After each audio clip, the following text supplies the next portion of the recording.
Welcome to Second Take, the show that focuses on the issues behind the news. This week, the Minerals Council reflects on the promise of the future.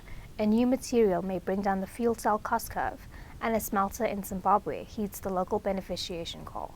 Mining Weekly editor Martin Creamer unpacks the headlines. Welcome, Martin. Thanks, Ashley. Now, the Minerals Council South Africa, which rebranded this time last year, repositioned the organization to reflect the promise of the future. Just tell us about this vision.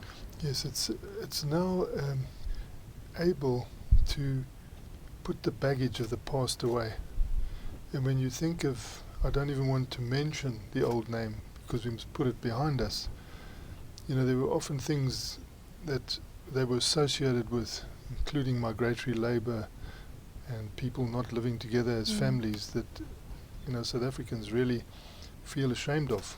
And we need to move forward into a new direction in many ways in South Africa. And with the mining industry doing this, I think they're showing that we've got a promise for the future if we rebrand ourselves and look forward in a way that grows this country's economy, that generates jobs, and that gives good service, better liaison with the government. I think that the partnership with the government, the partnership idea is crucial. And the instrument to create that partnership for what is really a very valuable set of minerals and metals in the ground in South Africa needs to be something that is forward-looking. And the Minerals Council South Africa takes the naming from the Australians. They use this Minerals Council, and it moves us away from that name that was associated with this for so many years.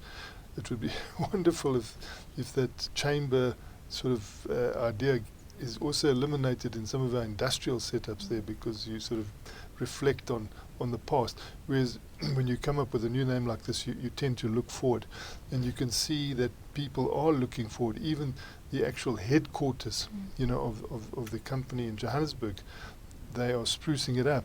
You know, they are doing things like generating their own electricity cleanly in a way that appeals to the world in terms of climate change and everything. So they're using a fuel cell. The fuel cell is emission-free, noise-free. It uses a product that the members of the council mine, platinum, and it gives an example of how this can be done in a way that doesn't actually have to put more pressure on Eskom, which is burning a lot of coal, which is also associated with their members at the moment, that there is another way forward. So it's all looking forward, and they're also managing to extract water out of the air. So they use their own generation of water in the building, which is another interesting aspect of looking forward into the future. And you mentioned fuel cells. There is a new manganese containing material that can help drive down the cost of fuel cells. Just tell us about that. Yes, there's quite an enthusiasm around research that's being done at a university around the idea of a manganese material. Now, we're also happy about manganese because it's mined here and we've got high quality manganese. And if that can be used to bring the fuel cell, which is platinum using, down the cost curve, it will be important, because that cost of the fuel cell is always something that people bring up when saying, you know, it's not being brought into the economy.